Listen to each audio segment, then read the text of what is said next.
Vamos falar de forma mais específica hoje da teologia e da igreja. Nós já falamos no primeiro dia a respeito do pensamento de Antônio Gramsci. Ontem, mais especificamente, nós falamos da Escola de Frankfurt.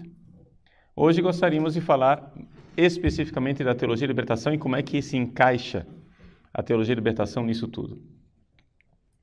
Como nós vimos, dentro do pensamento marxista originário, mais especificamente do pensamento marxiano, não é?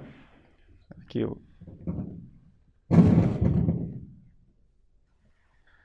do pensamento marxiano,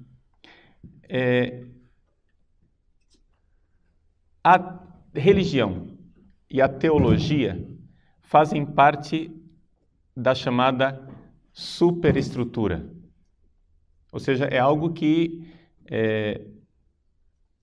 não faz parte da infraestrutura da história. A história, para Marx, ela se move a partir da economia, não é? Então, a economia é que realmente seria o motor da história. Toda a história se move a partir de interesses econômicos. E a luta de classes se dá a partir disto. Portanto, a religião seria um fenômeno patológico, periférico, não importante. O que acontece é que o pensamento revolucionário, depois de Marx, começou a notar a importância da superestrutura, a importância da cultura. E é por isso que, de alguma forma, para alguns analistas, o marxismo cultural seria, no fundo, uma espécie de marxismo heterodoxo. Por quê? Porque dá excessiva importância para a cultura, quando para Marx o importante era o econômico. Vejam, eu acho que, isso aqui já é minha opinião, cuidado quando eu dou as minhas opiniões, né? Então, eu sempre brinco com os meus alunos, eu digo, atenção, cuidado, é minha opinião, né? Então, não se trata nada de muito seguro. Na minha opinião, eu acho que ficarmos debatendo se o pensamento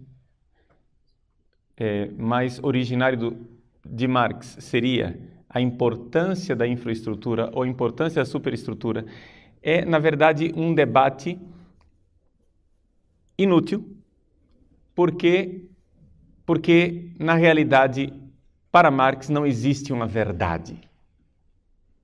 E para os marxistas não existe uma verdade. O que existe é uma praxis. Portanto, o que existe é uma irracionalidade que é o substrato de tudo, não é? Ou como um pensador marxista grego que militou na França, Cornelius Castoriadis. Castoriadis trata toda esta realidade como sendo um magma, ou seja, é um vulcão, é uma força que está lá debaixo da terra, não é? Uma espécie de magma vulcânico. E esta irracionalidade é que é o verdadeiro motor da história. Essa realidade irracional. De tal forma que a tentativa de teorizarmos tudo isso e controlarmos o pensamento marxista revolucionário dentro de uma teoria coerente, lógica e consequente, seria, no fundo, algo contraditório em si mesmo. Existe uma irracionalidade que é o fundamento de tudo na história, e então a racionalidade teria como fundamento a irracionalidade. Portanto, cobrar coerência lógica é ainda estarmos dentro dos parâmetros racionais aristotélicos, dentro dos parâmetros racionais de uma lógica que, para Marx, seria fundamentalmente uma lógica burguesa. Então, enfim, como entra a religião nisso tudo? A religião foi considerada originalmente por Marx como ópio do povo.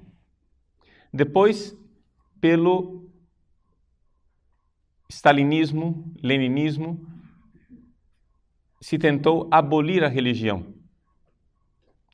Mas a escola de Frankfurt, juntamente com Antônio Gramsci, ou o contrário, Antônio Gramsci juntamente com a escola de Frankfurt, descobriram que, fundamentalmente, cultura é exteriorização. Na realidade, a religião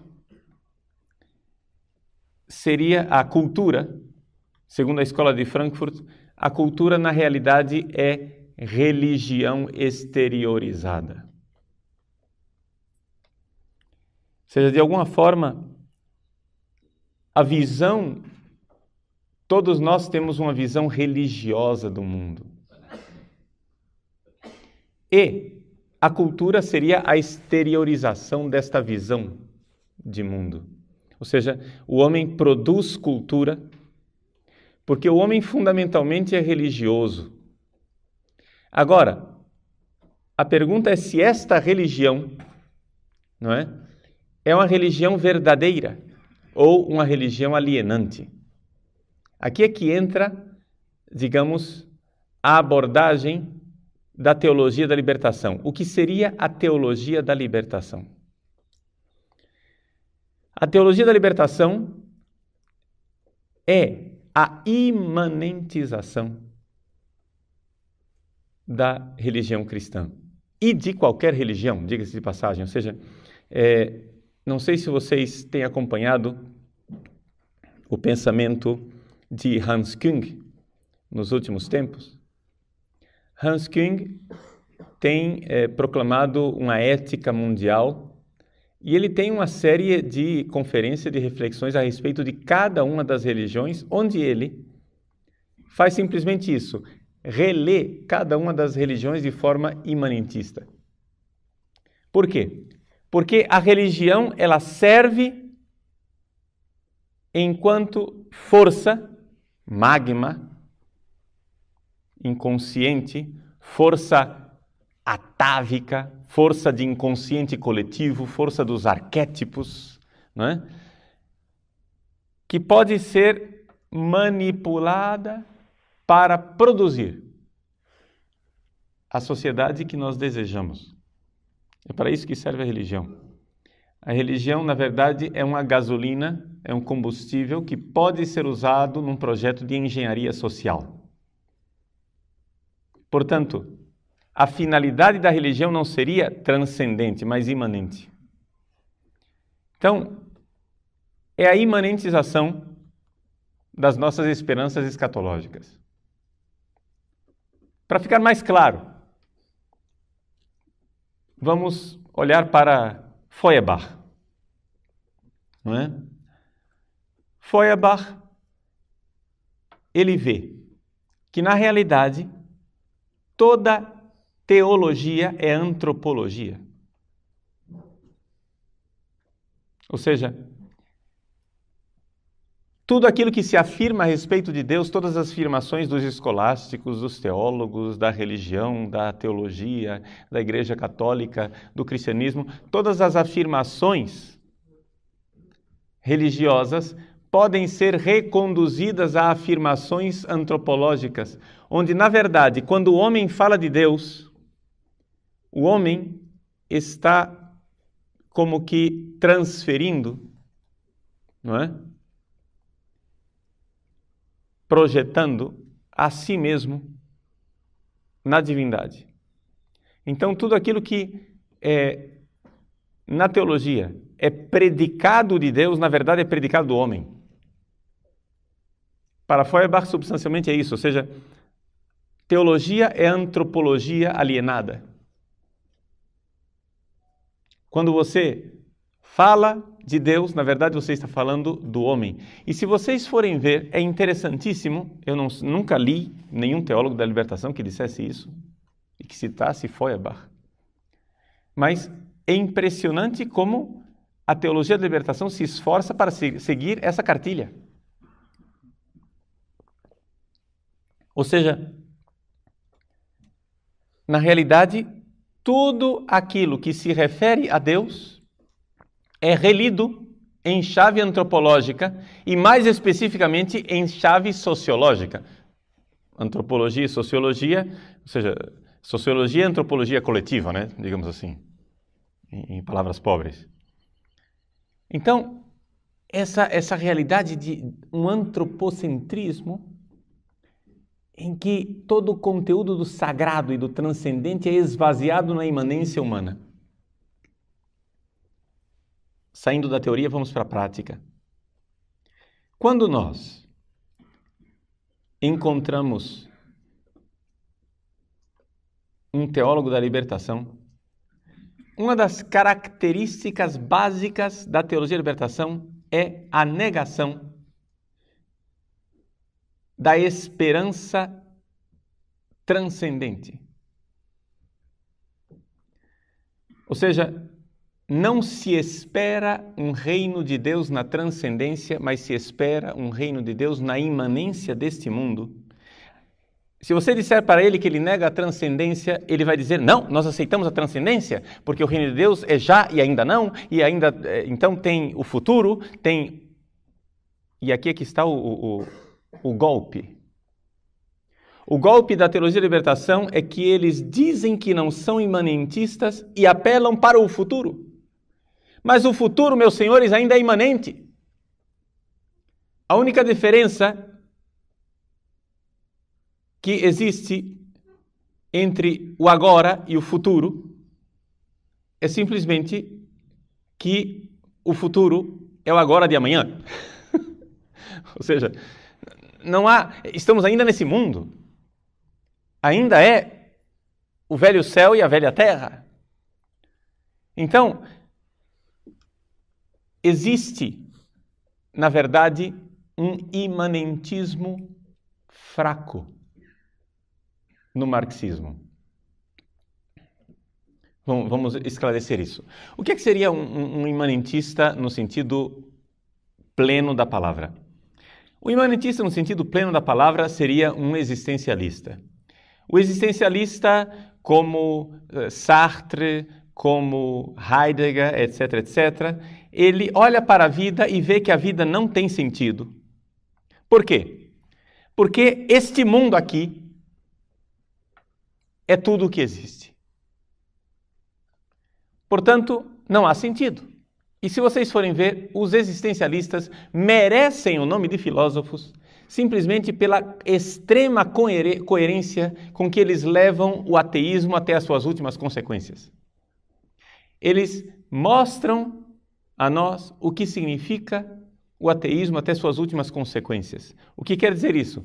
Quer dizer o seguinte, que se Deus não existe, então só existe uma saída. Náusea, angústia, nada, caos, irracionalidade. Acabou. Se Deus não existe, comecemos a nos desesperar. Por quê? Porque, é claro, vejam, é de uma consequência lógica, não é? Irrefutável. Se uma coisa tem sentido, o sentido está fora da coisa. Que sentido tem esse microfone? Se ele tem algum sentido, o sentido está fora do microfone, que é o fato de que eu uso para me comunicar com vocês. Não é isso? Então, o sentido do microfone está fora do microfone. Que sentido tem vocês estarem no seminário? É que vocês um dia vão ser padres. Então, se o seminário tem algum sentido, o sentido do seminário está fora do seminário. Estamos de acordo? Não teria sentido, a partir do momento em que você diz que a sua vocação é ser seminarista a vida inteira, a sua estadia aqui se tornaria absurda. Se tornaria um tédio. Se você aguenta esse negócio é porque você quer ser padre, né? Ou seja, se você aguenta esse período de seminário, é porque você quer ser padre. Muitas vezes, seminaristas entram em crise vocacional e dizem, padre, eu acho que eu não tenho vocação para ser padre porque eu não suporto o seminário. Eu disse, meu filho, ainda bem. Porque é simplesmente sinal de que você não tem vocação para seminarista. Mas ninguém tem vocação para seminarista. Todo mundo tem vocação para padre, né? Se você tem alguma vocação que tem a ver com o seminário, você tem vocação para padre, não para ser seminarista. Ninguém quer esse negócio aqui perpetuado eternamente. Né? Então, se o seminário tem sentido, ele tem sentido fora do seminário. Ora, se algo tem sentido, se alguma coisa tem sentido, o sentido está fora desta coisa. Portanto, se a vida tem sentido, o sentido necessário e logicamente está fora da vida. Se este mundo tem sentido, o sentido deste mundo está fora do mundo. Se a vida tem sentido, o sentido está no além-vida. Se a história tem sentido, o sentido está na meta-história. Está fora. Porque querer fundamentar este mundo com este mundo é simplesmente o cachorro que corre atrás do próprio rabo. Não é? É você chegar e dizer, eu estou de pé. Onde? Eu estou de pé em cima dos meus próprios ombros. Não existe isso. Não é? É um absurdo. Então, o sentido da nossa vida, se existe algum sentido, está na transcendência. Agora, então nós temos aqui o quê? A visão clássica dos filósofos gregos e do cristianismo, que diz que esse mundo tem um sentido na transcendência. Assim diz o cristianismo, assim diz Platão, assim diz Aristóteles, né? E assim dizem os filósofos clássicos, em geral. O sentido desse mundo está fora do mundo, está na transcendência. Muito bem. Os existencialistas simplesmente disseram, bom, Deus não existe, vamos levar até as últimas consequências este fato. Para eles é fato que Deus não existe, não preciso nem provar isso. Vamos levar até as últimas consequências o fato de que Deus não existe. Se Deus não existe, a vida é um absurdo porque não existe sentido. Não há além. E se não há além, se não há transcendência, não há sentido. Então é por isso que eles falam de angústia, o homem ser para a morte, sein zum Tode, né? e companhia limitada. Então, os existencialistas e os filósofos clássicos são as duas posições coerentes. O marxismo é um imanentismo trapaceiro, que ao invés de ficar na posição existencialista de que, bom, Deus não existe transcendência, portanto não existe sentido para esta vida, ele faz uma trapaça e diz o sentido do hoje é o amanhã. O sentido do presente é o futuro. Agora vejam, a única coisa que existe em comum entre o futuro e a transcendência é que os dois são desconhecidos. Só isso. Você não sabe o que é o futuro, você não sabe o que é a transcendência. Só que a natureza dos dois é absolutamente diversa, porque o futuro está ainda neste mundo e a transcendência está fora desse mundo. Ou seja, o que é que o marxista faz? Ele adia para o depois de amanhã a crise de sentido do amanhã. Entende? Amanhã eu entrarei em crise, mas a resposta está no depois de amanhã. Portanto, o marxismo é isso. A imanentização do sentido transcendente que é adiado para o amanhã, para uma promessa de uma sociedade futura. Ora, se o mundo futuro é o sentido de tudo, se a sociedade perfeita é o sentido de tudo, a pergunta cabal, da qual nós não podemos fugir, é o seguinte: que sentido tem essa sociedade futura? Entende? Se o sentido do hoje é o amanhã, a pergunta é: e que sentido tem o amanhã? Compreendem? Porque a busca de sentido continuará se a história continuar. Só existe uma forma de frear esta busca de sentido, que é falar de uma meta-história, de uma realidade que transcende essa história, que dela é fundamento mas que ao mesmo tempo é transcendente.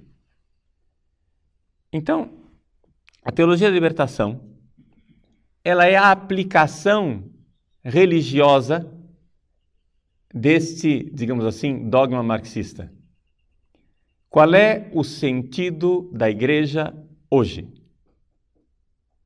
O sentido da igreja hoje é uma igreja do amanhã. E essa igreja do amanhã recebe um apelido, Reino de Deus.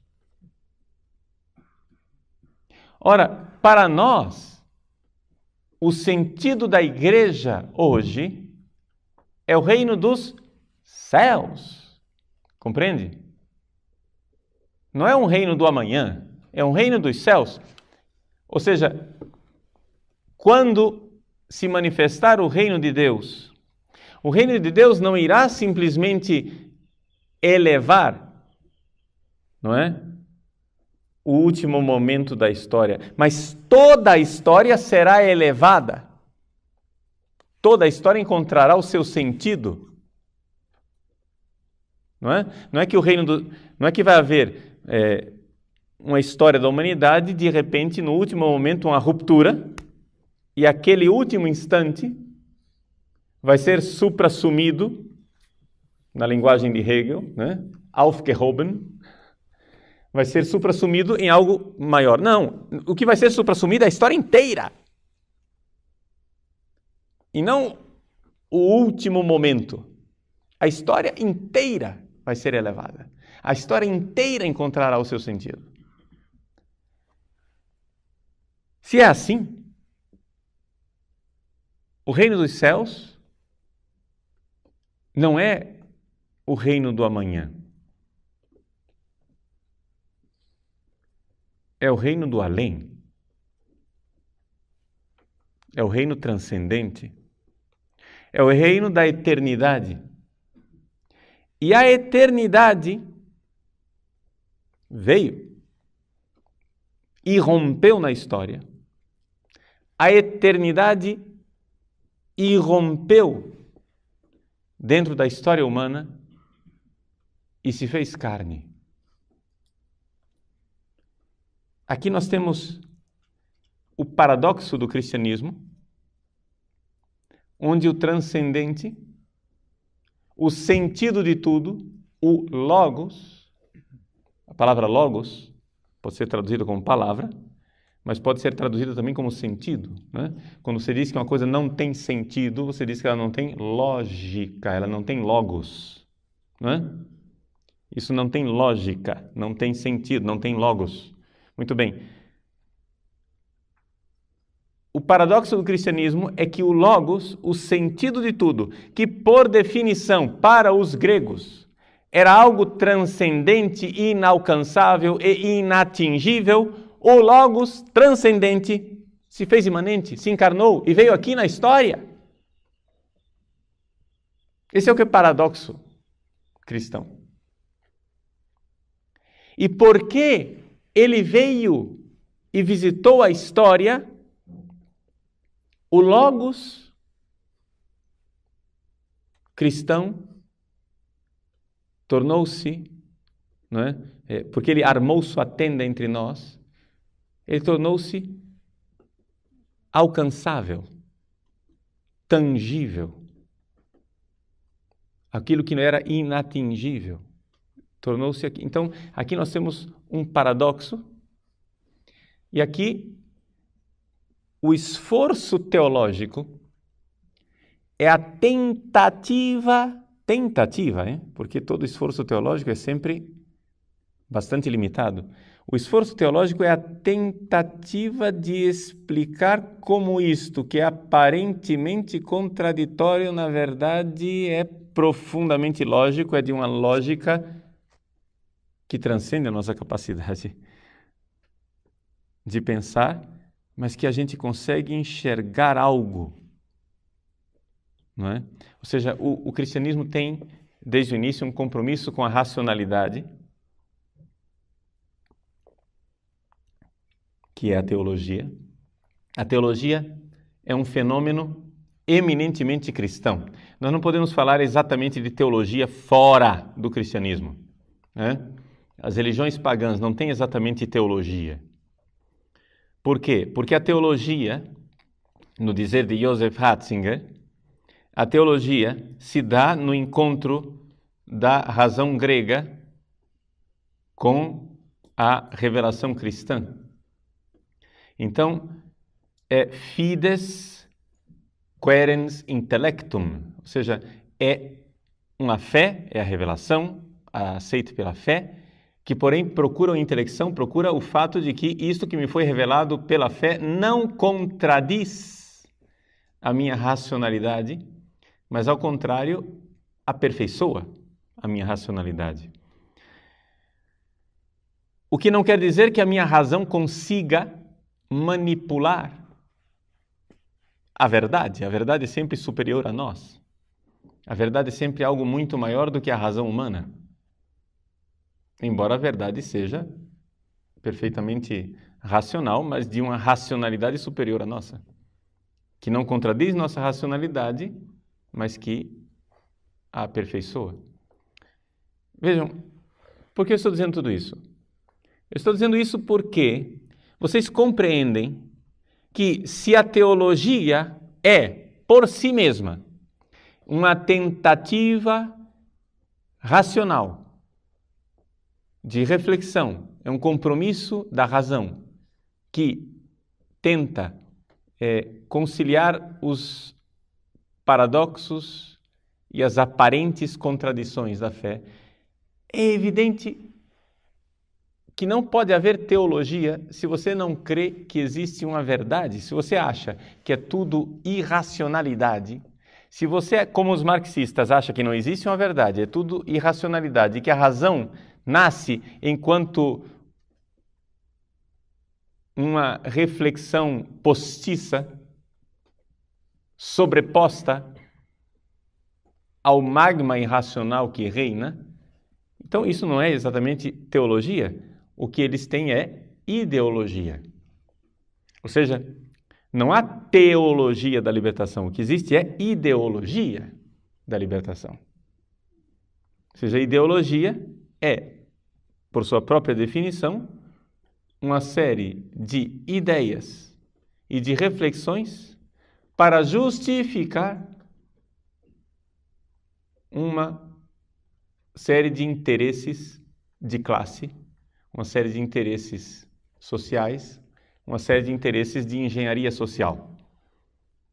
Então, a teologia da libertação é, na verdade, não somente nós dizemos isto dela, mas se ela for coerente até o fundo, ela mesma dirá de si que ela é, na verdade, uma ideologia a serviço de uma engenharia social.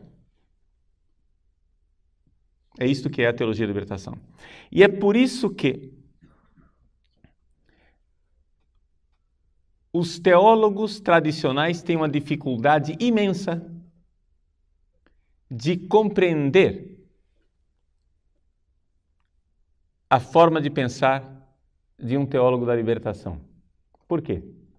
Nós que fomos formados numa lógica escolástica, aristotélico, tomista, etc., etc., ficamos toda hora indignados e acusando os marxistas de incoerência. Mas isso é incoerência lógica, isso é uma falácia. O silogismo não decorre, as premissas estão mal fundamentadas, etc., etc. E a gente fica colocando a coisa dentro da nossa lógica. Mas o problema é o seguinte, a lógica que eles seguem não é esta. A coisa é outra.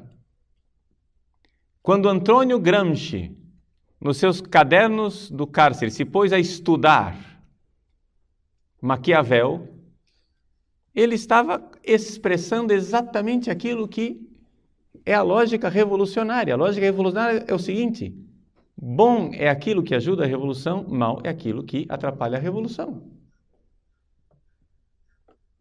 É simples. As pessoas ficam acusando de incoerência. Por exemplo, um teólogo da libertação, não é? Vê um seminarista, um padre de batina, e o acusa de estar dentro daquela batina escondendo o homossexualismo. O que é que você esconde atrás dessa batina? Na verdade, você tem uma tendência homossexual. E então, tece comentários mordazes a respeito da hipocrisia de uma ideologia romana que esconde uma podridão imensa e uma falta de coerência. Ato contínuo, este mesmo teólogo da libertação começa a defender os direitos dos homossexuais de se casarem e que a igreja é hipócrita porque não aceita os homossexuais. Mas não era você que há 5 minutos atrás condenava os homossexuais de batina? Você há 5 minutos atrás fez uma catilinária contra os homossexuais de batina hipócritas e agora você está tecendo loas, né, e louvaminhas aos direitos dos homossexuais e ao orgulho gay. Mas que incoerência! Que incoerência! Mas não existe incoerência nenhuma. Incoerência se você pensar com a sua lógica aristotélica. Profundamente coerente se você notar que para eles são homens que estão para além do bem e do mal. Porque não existe verdade. Você acha que existe uma verdade? Ele já transcendeu isso. Ele já se livrou desta sua tara atávica de achar que existe uma verdade. Não existe verdade. O que existe é aquilo que ajuda a revolução ou atrapalha a revolução. Então, todas as vezes que você for dialogar com uma pessoa que se move dentro de uma lógica revolucionária, você ficará desconcertado com a falta de coerência lógica dele. E se você continuar argumentando nesse sentido, você já perdeu a argumentação. Você tem que, para conseguir dialogar com essa pessoa, pensar do jeito que ele pensa, ou seja, ele pensa de trás para frente. Ele primeiro vê o que ele quer conseguir e depois ele monta um argumento que sustente. Depois, quando você derruba aquele argumento, ele inventa outro, mesmo que esse segundo argumento contradiga o primeiro. Compreende isso? Então, ele sabe o que ele quer. Isso é o que nós chamamos de primado da praxis sobre a teoria. Ele sabe o que ele quer fazer. Ele quer destruir o sistema e, portanto, ele irá usar qualquer porrete para bater nesse sistema. E se você puser abaixo um argumento, ele inventará um segundo. Mesmo que esse segundo contradiga o primeiro. Ou seja, é conveniente para destruir o imperialismo romano chamar de homossexuais e escandalizar os tradicionalistas, chamar de homossexuais todo mundo que usa batina. É conveniente. Mas logo em seguida é de extrema conveniência falar da sacralidade do homossexualismo para conseguir destruir a moral burguesa judaico-cristã e, portanto, esse imperialismo da família patriarcal. Compreendem isso? E ele, em resumo, trata-se de marketing. Entende? Trata-se de marketing. Quando os marqueteiros querem eleger um político, eles não vão ao político e dizem assim, quais são as propostas do Senhor para que nós possamos apresentar essas propostas maravilhosas ao povo, não é? E assim o povo fique convencido de suas propostas. Isso pensaria uma pessoa honesta, mas não é assim que funcionam os marqueteiros. Eles fazem uma pesquisa, descobrem o que o povo quer ouvir e então contorcem a imagem do seu candidato para que ela se aproxime o mais possível daquilo que o povo deseja. Ou seja, não é que a coisa seja um raciocínio lógico. Não, a conclusão já estava posta. Compreende? Então, qual é a grande acusação do marxismo com relação ao cristianismo? Que o cristianismo é ópio do povo. Por que o cristianismo é ópio do povo? Porque se vocês continuam prometendo um paraíso celeste para o povo, eles vão deixar de lutar para implantar a sociedade justa e sem classes aqui na Terra. Então você não pode pregar o reino dos céus, você não pode fazer nada que faça com que o povo não lute, não é? Você tem que ajudar o povo a se engajar nesse projeto de engenharia social que eles já se prefixaram, já colocaram lá. É isto que nós queremos alcançar. Nós iremos abastardar a religião, metamorfoseá-la quantas vezes for necessário para fazer com que se chegue lá. Então, se antigamente o argumento do pobre funcionava, ótimo. Hoje é o argumento da ecologia, é o argumento do feminismo, é o argumento dos direitos gays, é o argumento do que for. O argumento irá mudar. Onde eles querem chegar é que está fixo. Portanto, é um primado da praxis, eles querem chegar lá, eles irão se contradizer o quanto for necessário para chegar lá. É por isso que não existe nenhuma dificuldade em teólogos da libertação que há 20 anos atrás estavam com anel de tucum e túnicas afro com seus gorrinhos, hoje estarem usando batinas sobre peliz de renda e barrete. Se for necessário para conseguir a revolução usar batinas sobre peliz e barrete, eles usarão. Eles usarão. Então não pense em consequencialismo lógico. A teologia da libertação é simplesmente ideologia. Ou seja, é argumento que convence e enquanto convence, vale. Se não convence, eles descartam, jogam na lata de lixo da história e pegam um segundo argumento.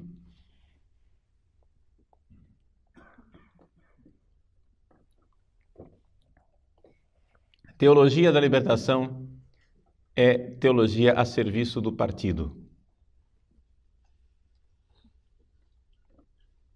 É aqui que está a realidade. Por isso,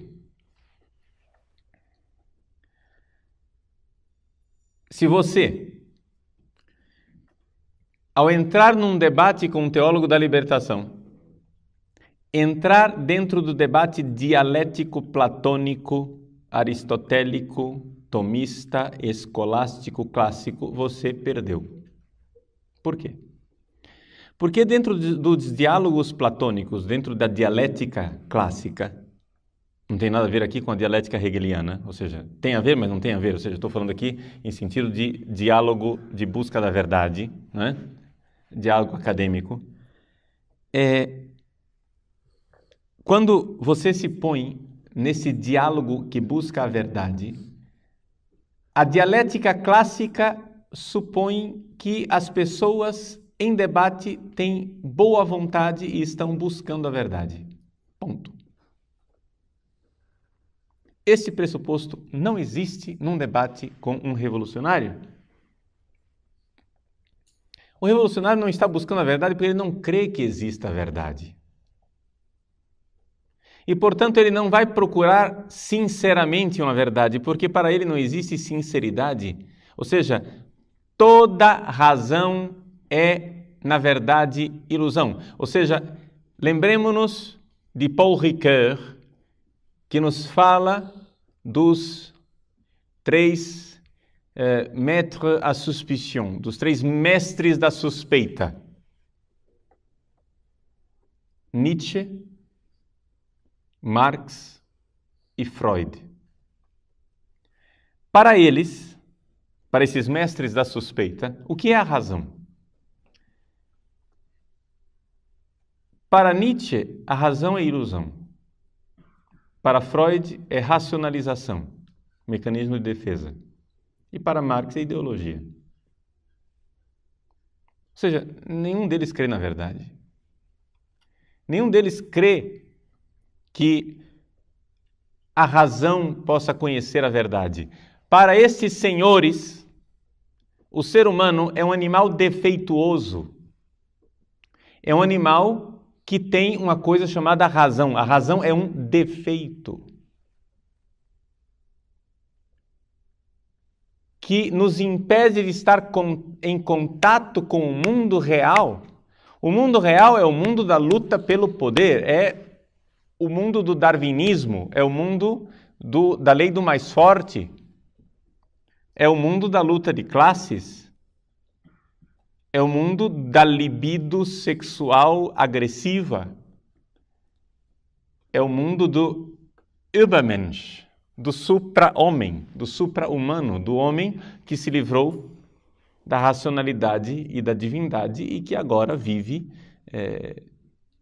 a realidade ictônica, tenebrosa, irracional, satânica, digamos assim, para usar uma linguagem cristã que eles não usam, a realidade satânica do que é tenebroso, do irracional, do ilógico. Este é o mundo real. Essa realidade luminosa, apolínea, solar, não é? Da razão é simples ilusão. O mundo é subterrâneo, o mundo é magma, o mundo é lá embaixo. É vulcânico. Então, aqui está a grande dificuldade. Agora vejam só. Estes senhores tentaram acabar com a igreja. Mais de uma vez. Levaram as igrejas, os católicos e os ortodoxos para os gulag russos e etc. Fizeram a Guerra Civil Espanhola e mataram sei lá quantos milhares de cristãos.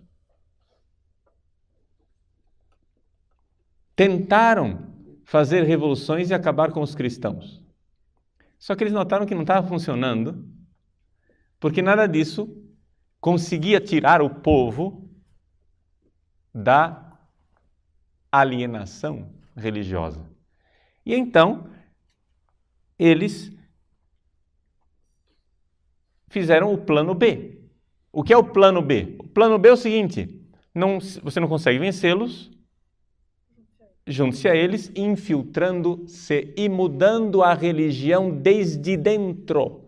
Ou seja, o que nós estamos assistindo dentro da Igreja Católica, a teologia da libertação é um projeto de engenharia social dentro de uma parte da sociedade chamada igreja, em que desde dentro, eles infiltrados desde dentro, conseguem fazer com que a igreja mude a sua própria natureza. E isto com a ajuda de tantas outras coisas e de tanta gente que nem pensava em ajudar nisso. Por exemplo, quando vocês pegam um teólogo como Karl Rahner não é da teologia da libertação. Mas a abordagem antropológica de Rahner serve, tudo serve. Por quê? Porque Rahner, com sua influência kantiana, não é? Rahner transforma a religião naquilo que eles creem que é a religião, ou seja, numa realidade mental. Por quê? Porque Rahner começa a mostrar que Rahner estuda Kant, vê que existem categorias, transcendentais na mente humana, e Rand então analisa e vê que existe um transcendental sobrenatural. Ou seja, a religião, ao invés de ser algo na história, é um evento, é um acontecimento histórico, a religião é algo aqui, na minha mente, na minha cabeça. Então, tudo isso serve. Eles vão usar tudo isso. O que é que não será absolutamente aceito pela teologia da libertação? É o cristianismo como acontecimento.